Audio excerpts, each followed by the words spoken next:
Oke,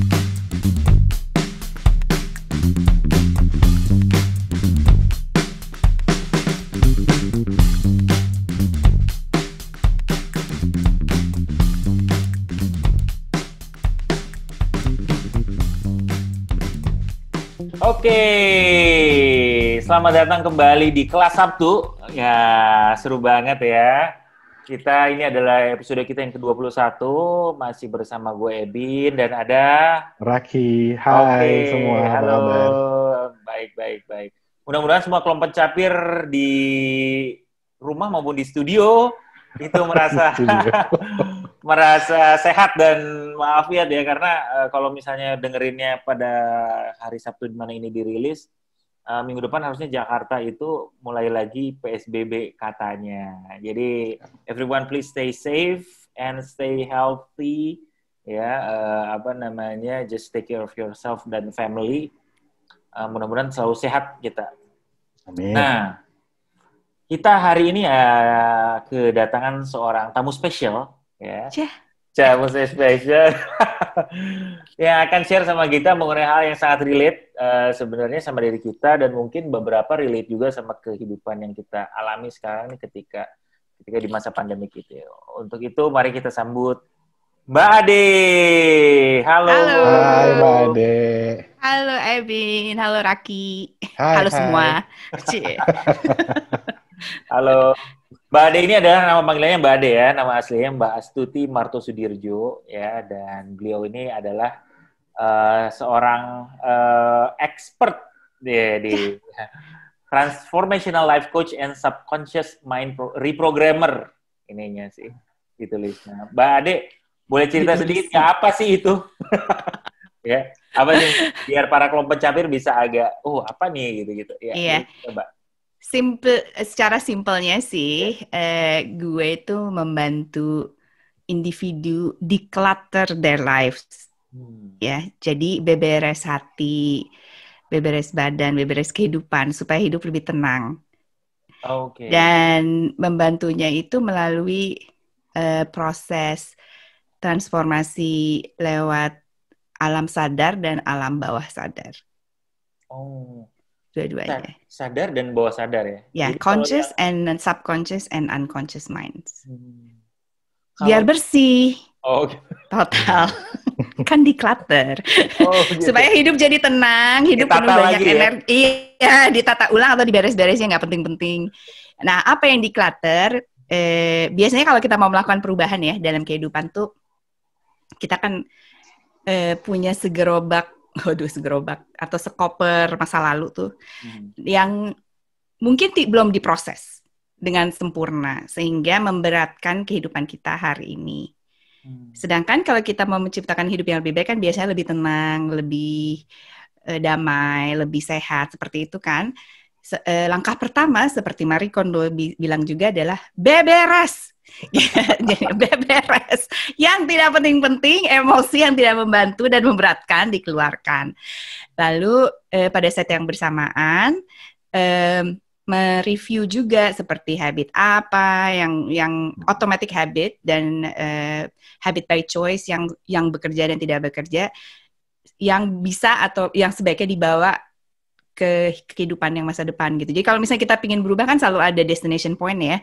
Jadi pengen seperti apa sih kehidupan itu? Nah, dilihat kan sebenarnya habit gue, values gue, atau belief system gue yang mempengaruhi alam bawah sadar itu yang mana yang akan membantu. Kalau nggak membantu, di-delete aja. Kalau misalnya membantu, diaktifasi. Oh. Kebayang nggak? Di-delete. Kebayang sih. Di-delete tapi bisa ya, Mbak? Gimana? Bisa ya? Reprogram. Iya, jadi kalau komputer bisa ditimpakan, kan bisa upgrade. Bisa upgrade. Jadi, sebenarnya kan belief system itu tuh adalah asumsi yang kita pakai berulang-ulang sehingga itu jadi otomatis kan. Jadi kita datang, kita bisa waktu kecil tapi kita nggak milih karena kan kita disuruh sama orang tua atau sama keluarga atau sama sekolah harus begini. Tapi kalau udah dewasa kan bisa milih jadinya. Sebenarnya gue pengennya yang ini nggak mau, nggak bagus buat gue sekarang. Nah, proses untuk memilih apa yang bisa untuk menjadi kayak fuel, apa yang bisa bisa memberi energi atau membantu gue untuk maju ke depan itu yang mana, kan harus dipilih. Gitu. Nah itu bisa, itu namanya belief reprogramming atau belief upgrading. Dan itu bisa ya, maksudnya karena kan seperti Mbak Ade cerita, biasanya kita beres-beres kamar, beres-beres rumah gitu yang ditata ya. Emotional, memory, itu-gitu ya. Bisa kita pilih yang sparks joy yang mana ya? Betul, yang sparks joy, yang spark joy sama yang berguna, yang nggak relevan lepas aja. Itu kayak komputer kan kita sering di upgrade juga, apa sih namanya istilahnya? Ada upgrade kan kalau misalnya apps atau apa itu. Jadi sama seperti ini, cuma itu tuh hal yang nggak sering diomongin ya. Jadi we didn't grow up knowing this. Itu, tapi itu bisa dilakukan. Ada metode-metode untuk melakukan itu, dan mungkin scientific world sekarang tuh lebih terbuka sih ya untuk hal yang seperti ini, terutama juga hubungan antara mind, body, and soul. Jadi kayak physical disease itu mulainya semua dari thought process sebelum manifest menjadi penyakit seperti itu. Jadi lebih banyak sekarang research seperti itu. Jadi seperti itu yang mendukung data-data seperti itu. Seru lah pokoknya. Pusing. Nanti kalian diem aja lagi gak nanya-nanya cuma gini. Kita lagi terkesima. Kita terkesima gitu. Ya begini. Perlu nih dalam otak tuh gini. Perlu nih gitu. Gue yakin yang dengerin juga pasti, anjir ini dia nih yang gue cari-cari nih, pengen terlalu banyak masalah. Kita semua terlalu banyak masalah. Exactly. Tapi itu menarik banget sih, Mbak Ade. Itu kan bicara penyakit datangnya dari pikiran gitu ya, atau dari masalah kita gitu ya, yang kita pendam akhirnya keluar jadi penyakit. Itu kan susah dinalar. Cuman kadang bener gitu, artinya kalau kita tuh misalkan lagi stres, keluar penyakit ABC gitu. Ya, betul. Itu kan ya gitu. Betul. Jadi pengaruh banget gitu apa yang ada di kepala kita, ada yang di hati kita mungkin ya, kita lagi galau, lagi apa, terus keluar penyakit apa gitu. Ya. Dan emang itu bicara di dunia sains pun memang sudah mulai riset ke arah sudah. sana. Jadi kalau misalnya pengen tahu banyak tentang ini ya, tentang hubungan antara mind, body, and soul, ada science stream namanya epigenetics. Oke? Epigenetics. Ya, epigenetics, beyond genetics. Jadi kalau dulu kan dibilangnya kalau misalnya orang tua lu sakit gula, lu pasti juga deh gitu kan, karena ada di keluarga. That's not true. The information is there. Tapi ada kayak semacam dari segi biologi itu ada katup yang on and off gitu. Jadi kita bisa ngedownload atau enggak, atau mengaktifasi asumsi itu atau enggak. Nah itu dari segi biologi itu apa dicari tahu kan apa sih sebenarnya mempengaruhi si mekanisme itu untuk on and off istilahnya. Jadi kalau nyalain lampu tuh on and off. Itu akhirnya ada beberapa ya dokumenter tentang ini. Jadi kesimpulannya adalah thoughts. Jadi when you think a lot, jadi gini pada dasarnya ketika kita berpikir yang negatif, protein di dalam tubuh itu berubah mengikuti thought itu gitu. Dan kulit itu dia ini kayak semacam penerima informasi lalu di spread ke sel lalu dia bereaksi according simplistiknya ya seperti itu gitu. Jadi when we are thinking jadi pada dasarnya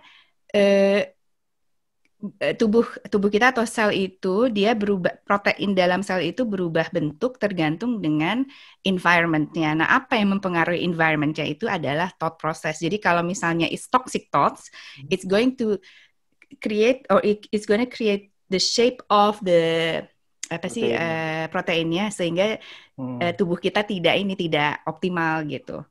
Selnya itu tidak optimal. Oke.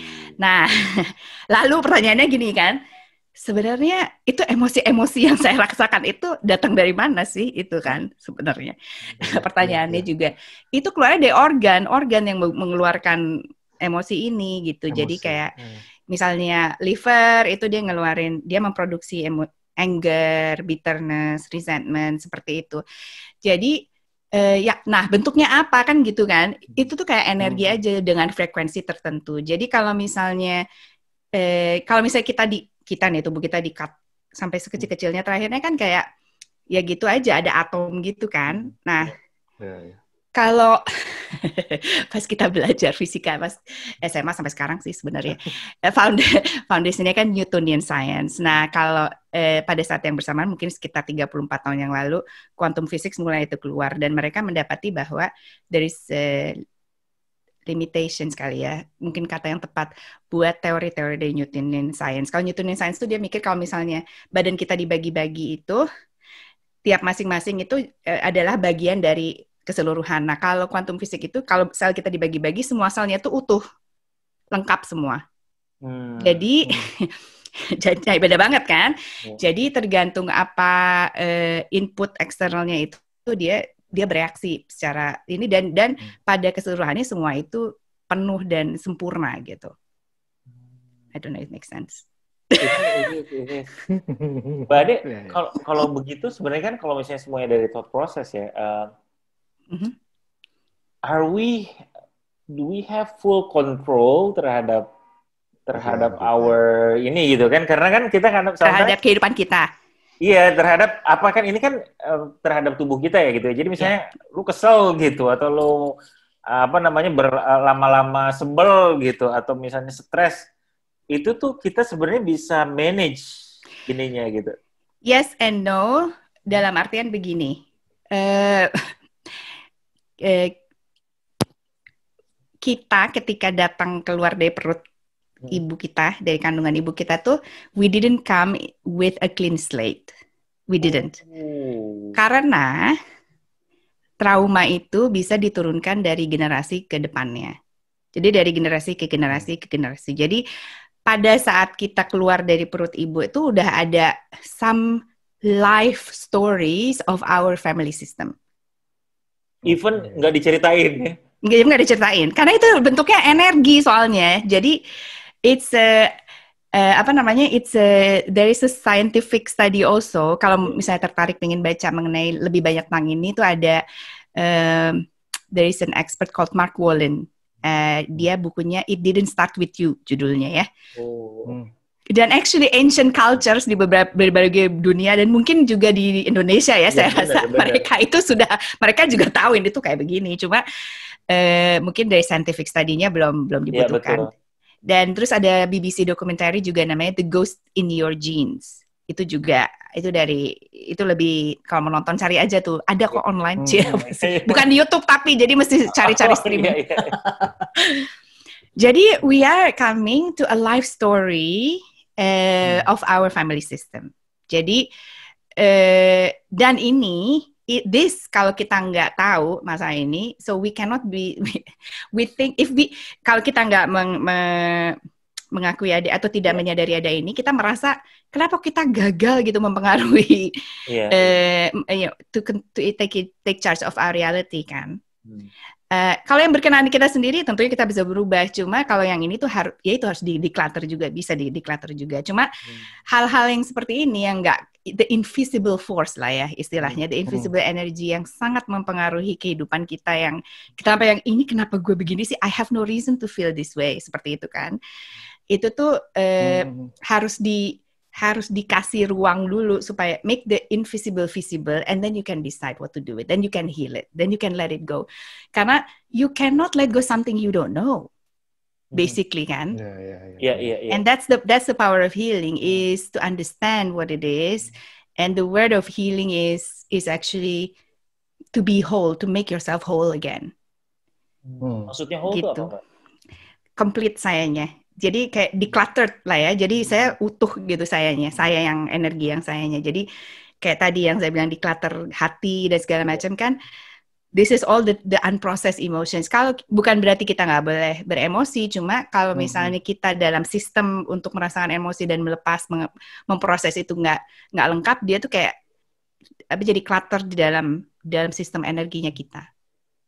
That's what's gonna make the disease.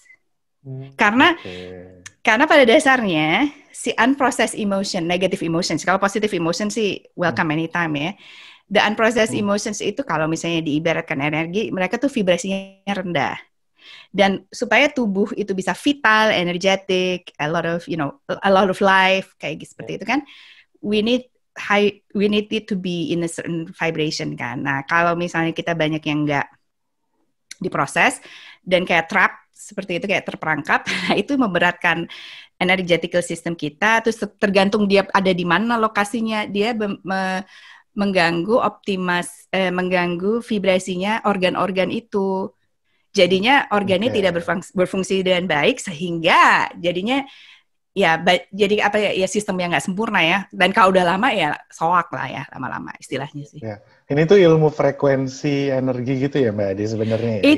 It's actually yes. The quantum physics is like this. It's quantum physics healing based quantum physics healing based.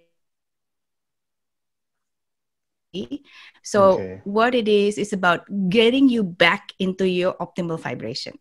So makanya di clutter karena pada dasarnya we also believe that your body should be able to heal itself. It's designed to be able to heal itself.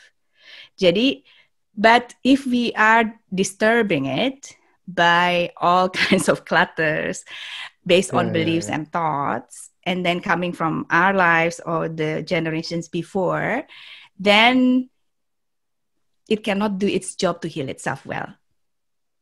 That's where the disease happens. Ya. Gitu. Kebayang? Iya. Kebayang. So we have the responsibility dong ya, kalau misalnya kita kayak punya family, ada anak gitu-gitu ya. We have the we have the power and responsibility juga. Oh man, gue nggak pengen nih ini terus lagi kayak gini nih gitu. Some of them kita perlu manage di kitanya karena itu mau nggak mau genetically akan. Yes. Jadi the best gift you can give to your kids is to heal your wounds. To heal the wounds that you feel is in your system. Karena ketika kita healing, itu tuh orang-orang di sekitar kita, terutama yang dekat dan juga yang berhubungan dengan energetically itu intertwine sama kita tuh akan mendapatkan efek positif juga gitu. Jadi kayak aku kasih contoh ya, kayak kemarin salah satu klien aku itu dia because of COVID, for some reason there is really deep, debilitating fear shows up in her life. Dan ketika diulik-ulik what is this fear is about, is the fear of dying alone. Okay. Nah, did she ever come close to it that she can recall? No. Did she ever experience something even close to that anytime in her childhood? No. Not that she think about it, right? Terus, nah, which is very interesting karena if you never experience something like this, so and you are scared, and it's really deep fear, karena itu is debilitating for her, so it must have been coming from somewhere. It must be coming somewhere in your system, ya kan? Nah, so we went through this session, and actually we realized that dia pas aku tanya, how was your birth process? So you know, how was your journey coming out here? There was some stressful moments di dalam prosesnya. Jadi it's it was quite intense dan hampir it's almost life threatening in a way for her. Tapi pada saat yang bersamaan bapaknya lagi di luar kota. Okay? So she had this recorded in her body, the fear that I'm going to die alone, and that situation, the situation of COVID triggers that, you know, that situation ketika dia waktu mau lahir, okay? Nah, terus diurut-urut lagi, ketika I was looking for who else in the family who died early and alone, terus tiba-tiba dia bilang, oh iya waktu SD saya dikasih tahu saya punya kakak meninggal di perut, jadi belum meninggal sebelum lahir. Pada saat ibunya juga sendiri karena emergency bapak lagi di luar kota, jadi beliau melahirkan sendiri. And terus tiba-tiba langsung nangis gitu kan, karena she was really connecting to this fear. So she was also bringing the fear of the brother yang semenjak saat itu jarang dibahas. Jadi dia and the kind of things he was experiencing was sampai sebelum dikasih tahu bahwa saya punya kakak yang meninggal itu, I was feeling that I always pray to God and wishing I had an older brother. So she was always looking for this older brother everywhere, wishing, except she didn't know she had an older brother who died. So this kind of thing. So she got triggered. So she was triggered really profoundly in her life. She couldn't think much. She could work, but it's not optimal. She could be like losing the afternoon crying and all this and so ini tiba-tiba pakai bahasa Inggris, maaf ya. Gak apa-apa. Tiba-tiba suka ganti sendiri. Jadi pada kehidupannya dia sekarang ada sesuatu yang benar-benar debilitating gitu. Jadi so when we release this, when we get this thing, the invisible coming up, and we started to connect and heal these wounds and all these tensions that is happening between her parents, her life, the brother who passed away, dynamic in the house change. Tadinya tuh antara orang, karena dia kebetulan tinggal sama orang tuanya. Wah itu intens di rumah. Dia bilang dari kecil tuh intens terus Mbak gitu. Jadi begitu itu langsung they get softer. Everybody got softer. And the one who is doing healing is just her. Okay. Jadi this is coming back to the parent. The gift for parenting is the best gift I believe the best gift you can give to your future generations is to heal as much as possible that you can feel in your body. Karena pada dasarnya kan the next the wish for every generations after us is that they are becoming better and more fuller than us kan. Jadi the more we are seperti Raki sama Ebin bilang tadi, semakin kita nggak passing on stuff yang inheritance yang kurang sehat, kurang penting ya, right? It's not pleasant. Then they have more space to be who they are and to also bring another better generations after. Jadi penting banget untuk tahu kita dulu proses lahirnya itu seperti apa juga ya Mbak? Sebenarnya informasinya sangat berguna, cuma tentunya kadang-kadang itu susah kan ya dapat informasi itu.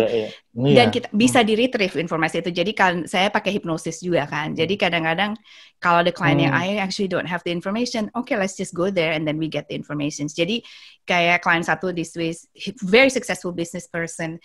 Tapi ada satu situasi di mana dia tuh kalau misalnya dengan orang-orang tertentu, it's not with everybody, but with orang-orang tertentu, itu he cannot even hold his own energy. Jadi kayak begitu abis meeting sama orang itu tuh kayak ke lantai gitu. Yeah, exactly. So it's like this is peculiar kan. Jadi karena it's not like I'm feeling this way with everyone. So waktu itu saya pakai hipnosis, went into the womb. Baru dia tahu, oh my God, my mother didn't want me. Actually, it was an accident. And dia experience, so he always felt that. Makanya dia juga sama ibunya pada saat itu juga yang tension abis gitu. Jadi dia datang ke aku juga karena istrinya kan klien juga. Terus bilang, itu suami gue sama ibunya tuh ya ampun. Katanya. Jadi terus, what is happening? Dan ternyata mulainya dari awal, jadi pas di kandungan itu. So he can actually release, and this particular woman yang dia selalu merasa kayak energi gue habis gitu kalau lagi sama dia itu, energetically there's a resemblance buat dia unconsciously. Jadi dia merasa kayak ditolak sama si orang gitu, padahal orangnya nggak ngapa-ngapain. Cuma dia in his mind unconsciously this caused a lot of energy leakage karena it was resembling certain kind of stressor ya buat dia, unconscious stressor seperti itu. So jadi kalau misalnya informasinya nggak ada pun, we can get the information from the subconscious mind karena the subconscious mind's records the subconscious mind tuh kayak mesin yang merekam semua detik-detik kehidupan kamu dengan detail. Dan it's like a library of your life. So if you can access it, you can get information from it as to why do I feel this way, what was the belief, when was the belief was formed, and what is it about, gitu kan. Jadi kalau kita punya cara, kalau kita bisa untuk akses itu, then you get a lot of information certainly about your life. Oke, makanya Mbak Ade tadi Hipnosis itu hipnotis gitu ya Mbak Ade. Beda sama yang di TV, saya nggak bisa yang kayak di TV. Kayak uya-uya gitu kan. Tidur gitu. Aduh, nggak bisa itu, yang itu nggak diajarin di sekolah saya. Jadi kalau aku ya, kalau definisi hipnosis itu sebenarnya adalah just getting the brain wave into alpha or slower brain wave. Karena pada saat itu, jadi kayak sebenarnya meditative kind of steps, getting into that information. Kalau misalnya kita, when we are working with the alpha brain wave, itu tuh we know everything else that is happening around us. We're not losing control at all, but we have more informations about things that you'd never thought about. All of a sudden, I'm 4, and then you have this kind of memory of, I didn't want this. I see my grandma crying, this and that, and la la la. And then gue tuh takut loh kalau dibawa ke belakang gitu. Kayaknya gue banyak masalah deh. Nah, itu. Gue takut. I understand, Raki. I understand. Iya, understand banget. I think this is the thing, right? Makanya apa sih? Saya juga ada masuk ke dunia ini juga bukan karena cita-cita pengen masuk situ ya dari awal. Mbak Ade adalah akuntan seharusnya. Mbak Ade. Akuntan jenis apa ini? Ya ampun, ya akuntan, Bu. Jadi, ya tuh saya mau rutak banget tuh akuntan. Ya ampun. Jadi pada dasarnya emang I like people, I love people. Jadi it's something that I get fascinated since I was really young. Nah, tapi aku juga masuk ke dunia seperti ini untuk mengerti tentang subconscious mind juga gara-gara musibah ya, maksudnya. Okay, it's a gift, but it was very difficult crisis, kan burnout tuh tahun 2008. So completely my body couldn't function very well, my mind stops. It was really difficult. Itu mulainya karena I was really like, how did I get here? How do I come out from this? And what do I need to know and what do I need to do not to ever come here again? Nah itu, jadi pada saat itu harus berhubungan dengan emosi. Oh my God, walaupun saya seorang wanita tidak suka beremosi waktu dulu. So I was living here dan itu kesalahannya dulu. Jadi actually your body knows everything that is good for you and it's talking all the time to you. The thing is, because it's uncomfortable, because we're scared of emotions, because we're told not to feel, right? Jadi kita kan waktu kecil kali jangan nangis, mau nangis dibilang jangan nangis melulu. We are kind of somewhat disconnected in a way from it, dan it becomes something unfamiliar kan? Gitu. Sebentar ya. Tiba-tiba mau habis ininya. Sebentar. No worries. Maaf saudara-saudara, lupa ngecharge. Ya. Aduh, sorry Bin. Sorry ya. It's okay. Jadi, it's become something unfamiliar, yet it is something that makes human. We are an emotion or feeling machine, making machine. This is how our body communicates to us through these emotions. Nah, waktu dulu kan, waktu saya burnout kan di bank kan, there was more appreciation towards logical thinking, no emotions, all these things. So I become really good in, not feeling my emotions, but that's actually where the burnout starts. Karena pada saat badan udah mulai, this is not good for you, this is not safe for you, all these things, aku udah gak mau dengar gitu, taunya kolaps aja gitu. Jadi, in order to live life, to get better health, to get more peace, to experience more peace in our lives, we have to get to know our emotions. And the thing about emotion is it doesn't stay forever. As soon as itu tuh kayak tamu yang di hotel gitu loh. Jadi it's not coming to stay, but it will stay until it feels like you understood it. Until you understand the gift and the message, and then you say, I'm ready to let you go, because then you can let it go. Because when you are taking the gift from the emotions, you understand what it is saying, and then you can decide what you want to do. That's when it can go. Okay. Gitu. Jadi misalnya sedih gitu. Yeah. Itu kita acknowledge terus kayak gitu, okay, then we can let it go. Ya, sedih, dan kadang-kadang sedih itu juga kan sit enough with it until it it dissipates gitu. Kadang-kadang kita seringnya kan, aduh aku sedih, langsung sibuk nyari-nyari kegiatan supaya tidak terlalu kerasa kan. Benar. Nah, it's about making the space, making the time to feel it sometime, and then you ask yourself always, when is it a new feeling or is it something familiar? When did I feel this before? Go back. Usually sometime in the childhood. It starts. Most of the emotion we have as adult, most of them, maybe if not all of them, they are familiar emotions. Okay. Makanya. And you go down, and then you're like, oh, this was feeling when I was 4, and then you're trying to recall memory. But if you cannot, you just say to yourself, it's okay. It's almost like you are parenting yourself. The little child in you is crying and needing something, then ask, what do you need? It's a self-conversation. Jadi, what do you need? Do you need time? Then you give yourself, as if you are your own parents, giving it something to yourself. Itu tuh sesuatu yang gue tahu gue bermasalah banget, tapi selalu gue nggak mau go back ke sana gitu. I understand, Raki, and I think a lot of people, including myself, back in the days, find it to be very difficult. Mungkin awal-awalnya it's good to have somebody to be there with you to do it until you feel like I can do it myself. Jadi kalau waktu dulu pas aku baru-baru coming back from burnout itu I had my therapist, and we go in and allow myself to just be completely vulnerable karena there is somebody that is holding me and guiding me and is going to help me to move through the process. Kalau udah berkali-kali, then you probably could do a lot of it yourself. Jadi minta tolongnya atau ditemeninnya kadang-kadang aja. Tapi awal-awalnya if it's not something you used to do, I understand. Ngerti, mau ke situ kita nggak bisa keluar lagi.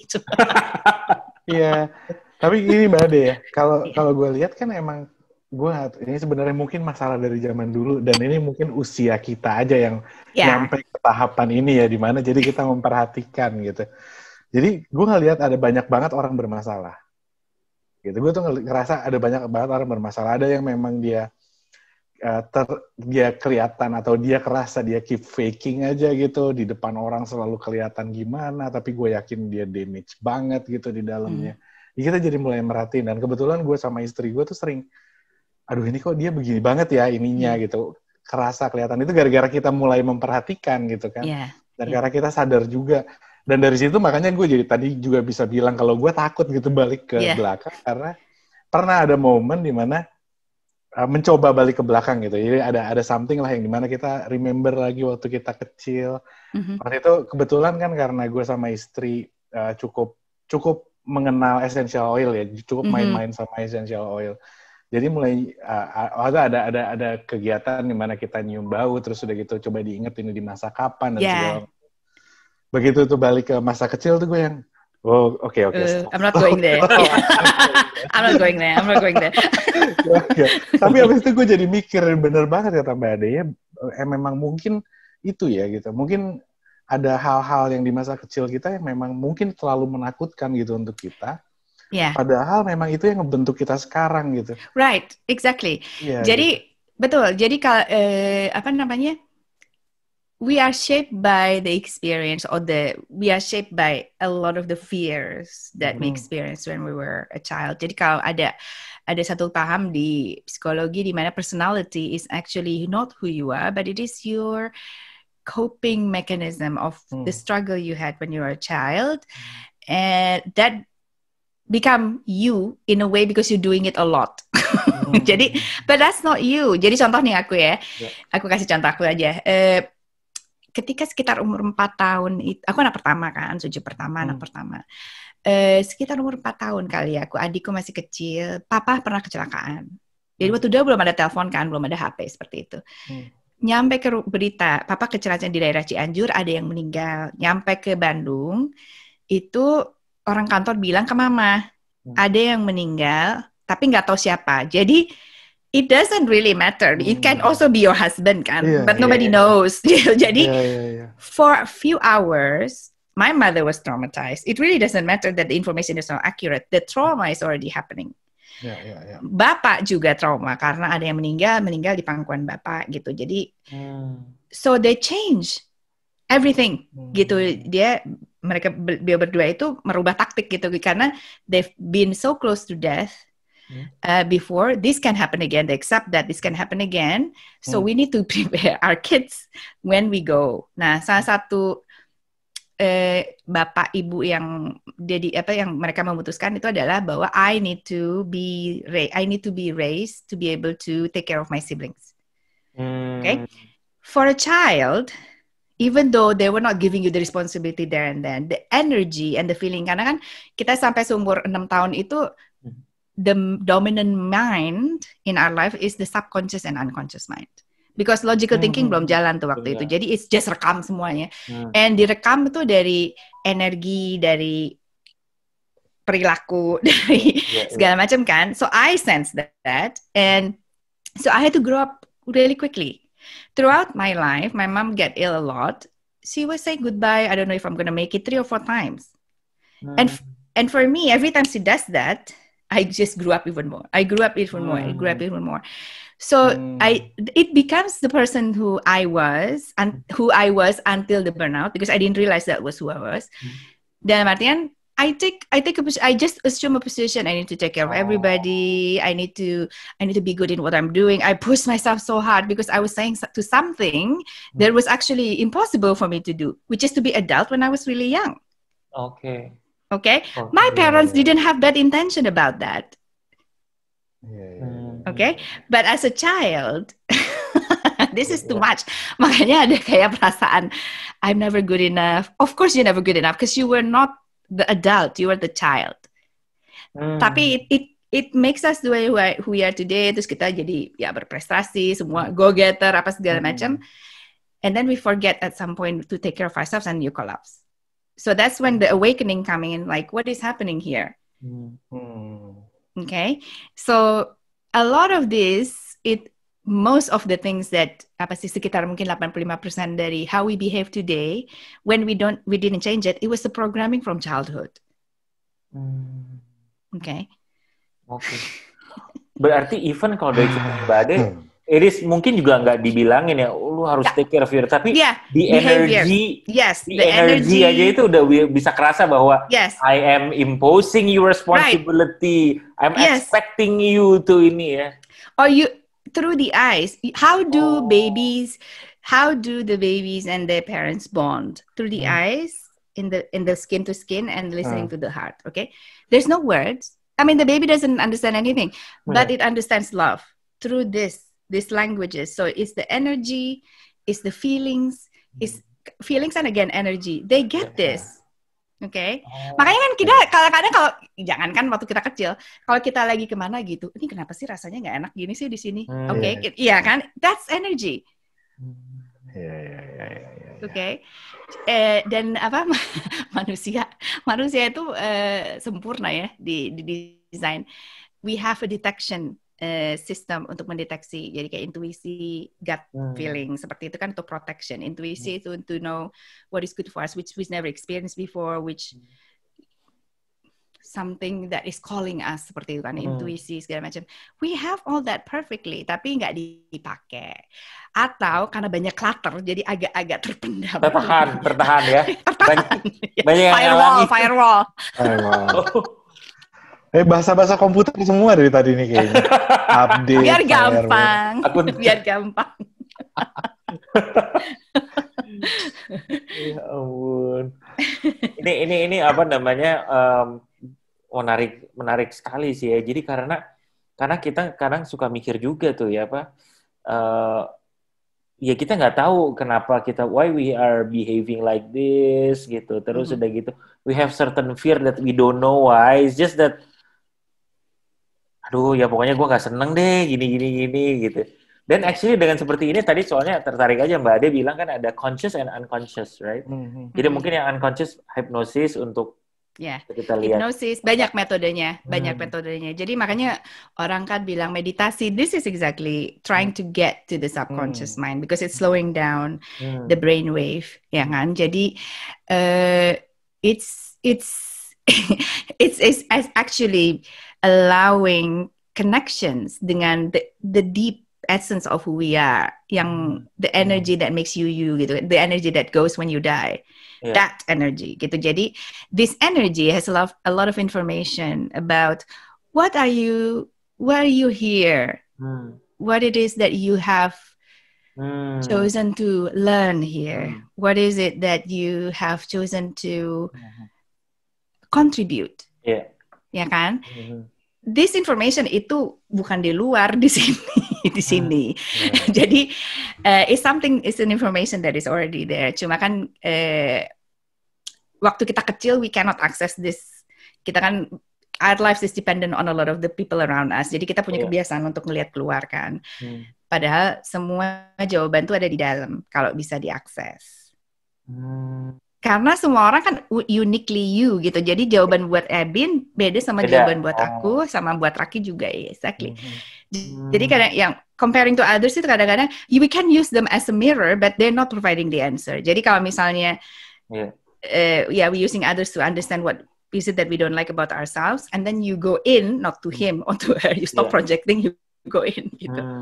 To actually connect. Mbak penasaran deh. Kalau during WFH kayak gini, lo hipnosis segala macam itu bisa via Zoom gini, Mbak Ade?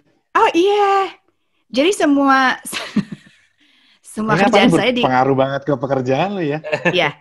Semua pekerjaan saya dilakukan lewat virtual event sebelum COVID sih ya. Jadi 2 tahun sebelum COVID tuh saya udah bercita-cita pingin mindah semua jadi virtual karena pingin ada kayak flexibility of places ya, jadi pingin kesini. Sekarang nggak bisa sih, nggak bisa pergi-pergi, tapi lumayan lah, udah nggak terganggu.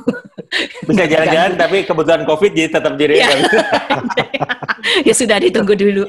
Jadi karena ini karena this is all energetical ini kan, is based on energy gitu. Jadi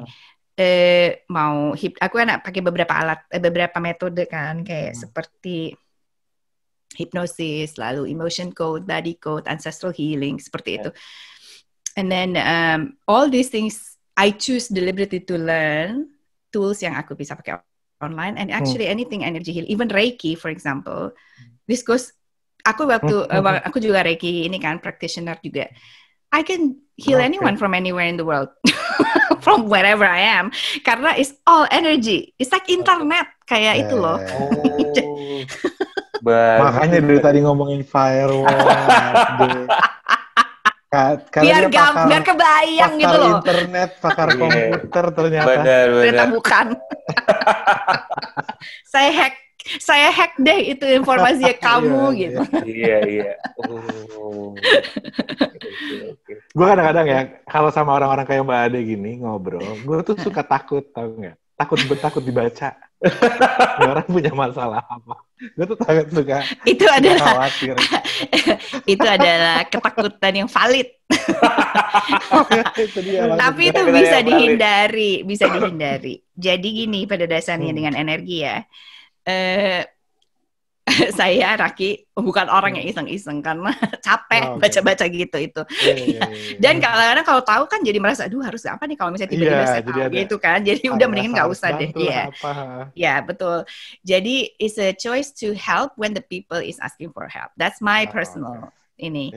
But I understand that people, aku juga ada tuh teman di London yang hobi bener beres-beres padahal nggak diminta juga.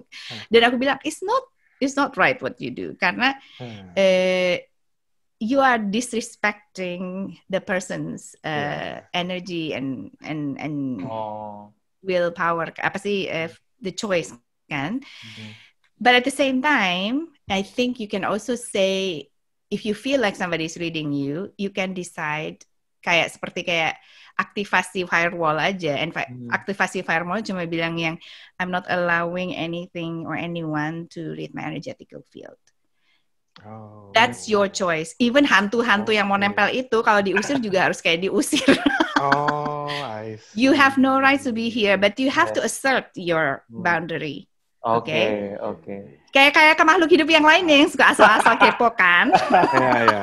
Dan bilang apa sih lu nanya-nanya, nggak usah deh gitu, seperti itu, gitu.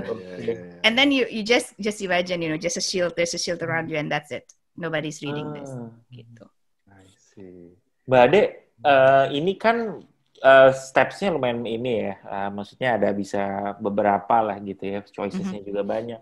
Apa yang bisa jadi first step for everyone lah ya, yang mungkin kita bisa mulai untuk practice gitu.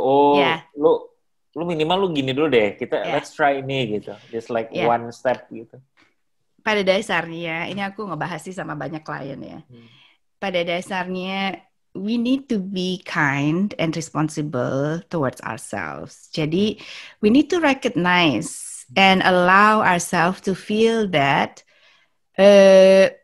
yang dibawa sama COVID itu emang berat. Okay? So, peace comes when truth is acknowledged. When you are allowing yourself to honor your true feelings. Okay? Jadi kalau misalnya and COVID, dan aku tahu COVID itu beratnya kenapa, dulu kan pernah krisis ekonomi kan di Swiss tuh. And it's not as bad as this, but it was already getting a lot of people very, very nervous. This was 2008, 12 tahun yang lalu. And a lot of people get really stressed. A lot of people get into burnout. I was, not because of the stress, but because I was doing too much. Then this time, this is we're not even clear when, if at all, this is going to be under control, when, who, how, what, karena dimanapun di dunia semua sama aja gitu penyakitnya. Kalau dulu kan di Swiss, oh ya udah ke negara lain aja kita pindah gitu. Sekarang mau kemana gitu loh, semua sih sama. So it's So it's a different level of stress. So just first to acknowledge that it is a stress, and to allow the body to breathe, to admit that it is a stress. Itu nomor satu. Jadi, whatever is emotion that comes, just be passionate and kind to yourself to say, yes, it is difficult. And nomor dua, and to remember that it feels very difficult for human ketika kita merasa we are alone.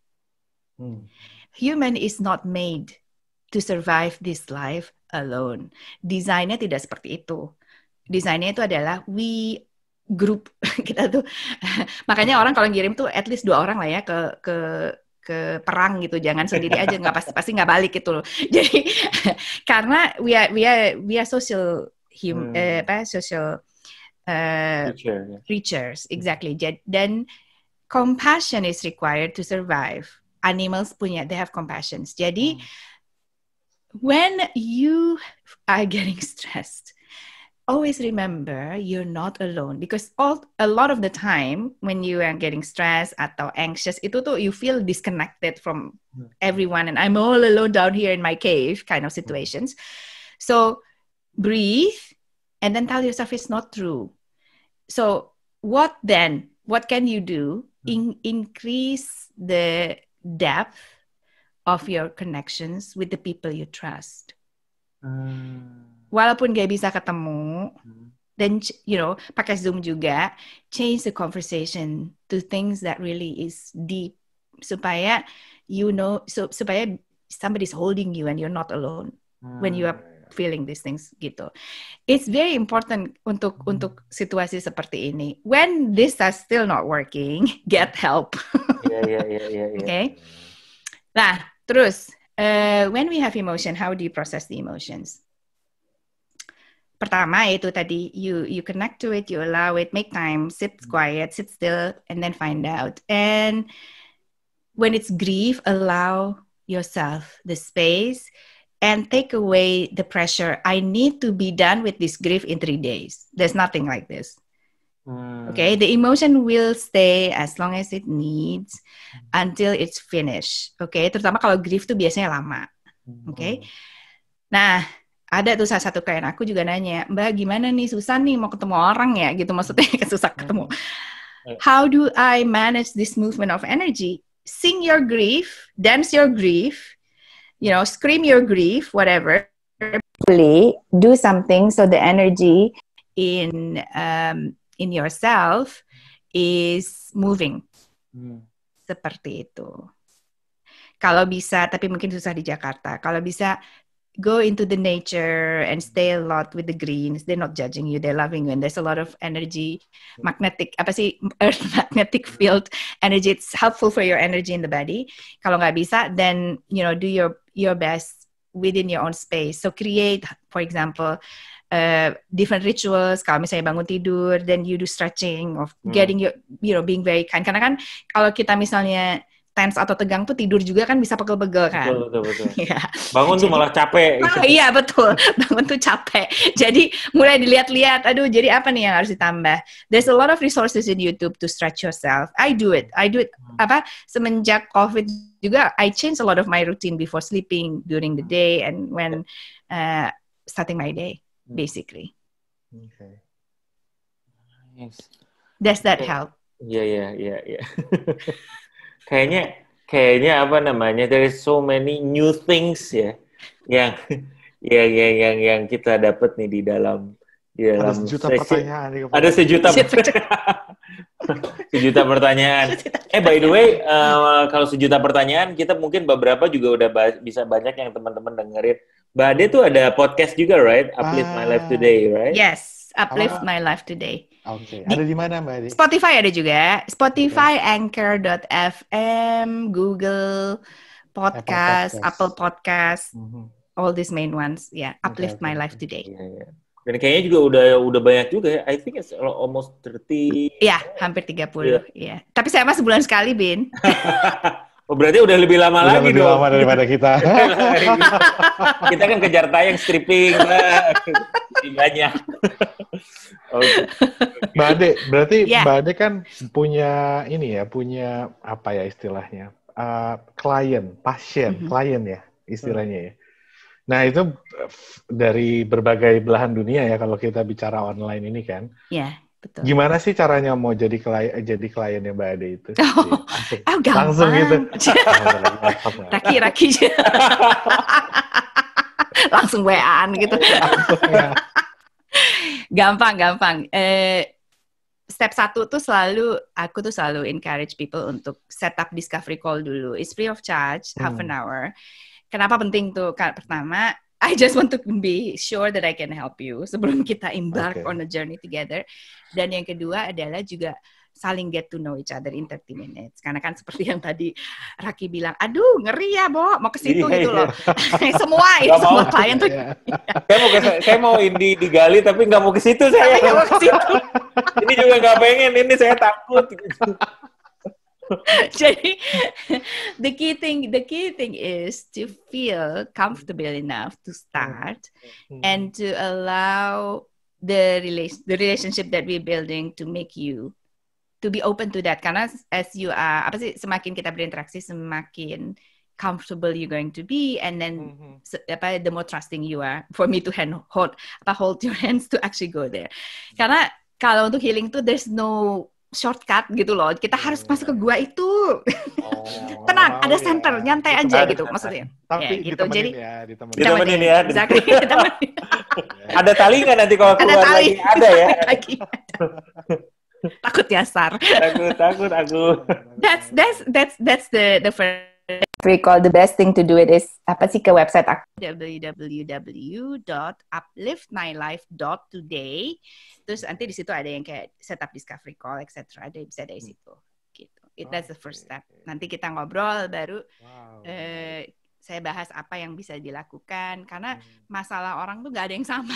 Jadi harus di starting point-nya beda-beda, keinginannya beda-beda. Jadi mesti dibahas satu-satu. Gitu. Terus Mbak Ade mau nanya lagi. Karena tadi kan juga aku bilang kalau beberapa tahun terakhir lagi belajar tentang essential oil. Tadi Mbak Ade juga bicara frekuensi dan energi. Nah, view-nya Mbak Ade itu gimana sih soal essential oil itu sebermanfaat apa atau bisa membantu kita nggak sih dalam perbaikan tadi gitu? Iya, sebenarnya menurut saya ya bisa banget. Karena kan sebenarnya kalau it's the frequency of the oil that helps kan. Dan pada dasarnya tanaman itu dia juga resilient abis kan. Itu kan semua tanaman semua tuh. Jadi yang diambil dari essential itu kan esensnya dia, esens tanaman itu melalui pengolahan tergantung beli dari mana sih ya. Jadi kalau kualitasnya bagus, is super strong vibrationally. Jadi kalau aku hipnosis, misalnya waktu dulu tuh sebelum sekarang jadi virtual, selalu ada essential oil tuh untuk bantuin grounding dan segala macam. So people can actually go deeper into the memory of their past gitu kan. I personally believe in it. Tapi itu untuk ngebahas apa itu essential oil itu kayaknya butuh episode terpisah. Cuma bagi saya pribadi dan saya encourage banyak tuh klien-klien tiba-tiba subconsciousnya bilang ini dia butuh essential ini. Oh ya, dibilangin. This is for me is a support for healing for sure. Oke. Essential itu. Nice. Mbak Ade, ini mungkin my last question ya Mbak Ade. Soalnya kalau enggak nih kita bakal banyak nanya. Wah, banyak banget ya yang ditanyain. Raki udah pengen curhat, Nah, satu sih Mbak Ade yang aku pengen tanya, karena ini kan journey-nya kayaknya mungkin banyak juga ya. Dan to understand ourselves, I think is very important ya kalau dengar cerita-ceritanya Mbak Ade, apa sebenarnya apa yang lo dapat, baik yang lo conscious maupun unconscious. How we, apa ya, kayak what are the reason atau how we push or how gimana bisa kita tuh punya courage untuk mau gitu, untuk mau to go through the process of understanding ourselves better, karena it's not easy, it's not easy ya. Terus perhaps you will go through something that you might it's not mine ya, mungkin ini sesuatu yang seumur hidup lu emang lu takut banget gitu untuk ada di situ gitu. Akan involve crying gitu ya. Oh, for sure. Mbak Ade, tahu nggak Mbak Ade, gue tuh salah satu orang yang anti banget menangis karena nggak boleh menangis waktu kecil. Yeah, I understand. Even ya film-film sedih yang gue tahu ini gue bakal nangis, gue nggak mau nonton Mbak Ade. Karena gue nggak mau nangis. Karena nggak mau nangis, oke. Tears itu crying itu what? So basically, what to tell ourselves. So we are. Your body, if you're not committed to processes, your body is gonna make you do it. Melalui disease, burnout, in my case. Okay, so and that is the part where I prefer to prevent personally. But there are some people who needs to hit the wall before they start doing something. So karena kita tuh badannya itu ada terus gitu, and it keeps the memory, it keeps all memories, it keeps all the trauma, it keeps all the trapped emotions, it keeps all that gitu. Jadi the cost is if you're not brave, then your body is going to push you to go there. Gitu. Jadi itu sih. And I think it's more fun to. This is the key. I understand the reservation and a bit fearful. So find the right support. Jadi find the right person to walk that journey with you, and also give yourself time. Some people needs longer than others or less than others. Who cares?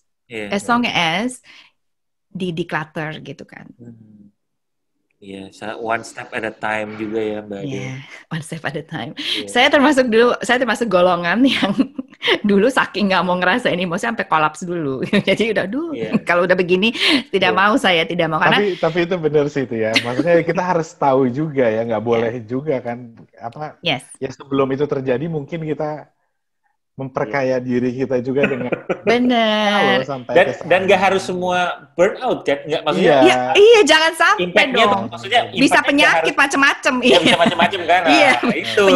Penyakit. Kita tuh desain awalnya tuh life. We are designed to enjoy life, to experience love, to feel peace. That's the original design. Tapi terus kita macam-macam gitu kan, declutter segala macam.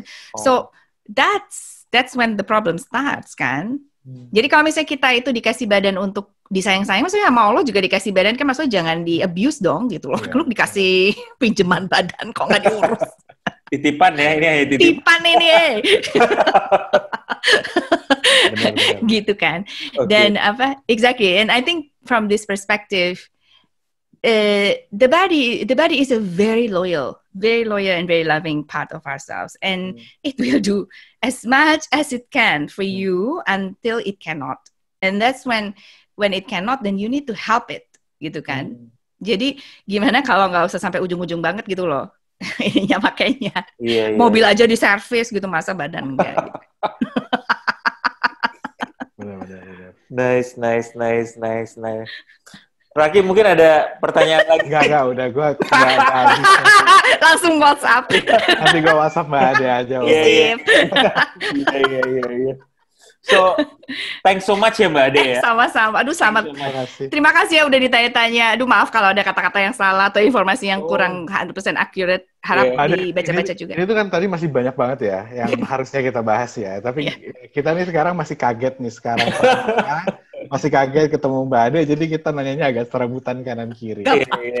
Sambil kita resapi, mungkin kita undang-undang lagi Mbak Ade. Boleh. Iya, gitu ya. Mangga, saya udah berterima kasih banget bisa bagi-bagi, karena saya misinya juga, aduh ini kenapa kita nggak tahu sih mengenai ginian gitu loh. Sebel ya, kita nggak pernah belajar loh. Iya, kita nggak belajar kayak gini. Kalau dulu kan pas kita SMP ada belajar memasak, menjahit, apa segala macam, ngetik dan segala macam. I think this kind of things needs to go into this. Iya, betul. Education. Iya, benar. Dan aku kemarin baca-baca nih, milenial tuh stres banget nih gara-gara COVID ternyata. Di antara beberapa generasi kan milenial yang paling impact, padahal terimpact, dan padahal milenial juga yang kunci terbesar kan untuk bangkit balik gitu. Jadi makanya tadi kamu demografinya siapa sih? Oh, milenial, bagus lah. Untuk untuk creating this awareness gitu kan. Dan I think it's important to just to understand how your body works, and if you don't believe it, that's fine, but be aware of the emotions. Maybe you can choose another way, but take care of yourself. Really. Take care of yourself. I think it's very important information and kayak wake up call juga kali ya untuk most of our kelompok pencapir yang jutaan ini di seluruh dunia. Tapi because to understand, ya benar kata Raki tadi bilang, kayaknya orang udah harus tahu sih. At least lu tahu lo memilih untuk gua nggak mau, nggak usah lah ya gitu. Misalnya main gitu. It's becoming your choice. It's becoming your choice, but you need to know that there is a choice for you to take care of it gitu. Ya, betul. Nice kalau gitu. Sekali lagi makasih banyak Mbak Ade. Aduh, sama-sama. Terima kasih. Mbak Ade apa Teh Ade, tapi ngelihat nama panjangnya Mbak Ade kayaknya ya. Saya Jawa. Teh Ade juga boleh. Oke. Uni Ade, aduh nggak pas. Belum. Oke. Makasih. Thank you so much ya Mbak Ade ya. Bye-bye. Bye. Bye Mbak Ade.